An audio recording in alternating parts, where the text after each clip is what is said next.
শিক্ষার নাম কি? কথা বলেন না কেন? শিক্ষার নাম কি? কালিমা। শিক্ষার নাম কি? কালিমা। কালিমা তাইয়্যিবা শিক্ষা দেওয়া হতো, কালিমায়ে শাহাদাত শিক্ষা দেওয়া হতো। সে সময় কমপক্ষে 4টা কালিমা শিক্ষা দেওয়া হতো। কি বলেন? পড়েন না ছোটতে?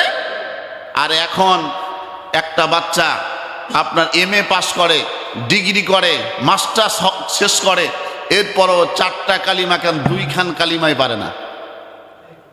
আমি চ্যালেঞ্জ করলাম, দেখেন 100 জন যদি মাস্টার্স পাস করে, তার মধ্যে আমার বিশ্বাস, আমি বর্তমানে যে অবস্থা দেখতেছি 50%-এরও বেশিরভাগ কালিমা পারে না।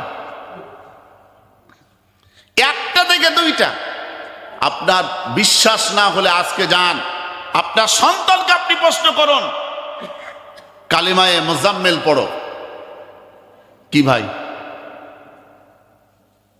কালিমায়ে শাহাদাতটা অর্থ সহকারে শোনাও। কালিমায়ে শাহাদাত তো ছোট, কালিমায়ে শাহাদাতটা অর্থ সহকারে শোনাও। আজকে বাড়িতে যাওয়ার পরে আপনার ভাতিজাকে, আপনার নাতিকে, আপনার পোতাকে, আপনার যারা আত্মীয় স্বজন জিজ্ঞেস করেন, কলেজে পড়ে, ক্লাস 9-10-এ পড়ে, আপনি প্রশ্ন করেন,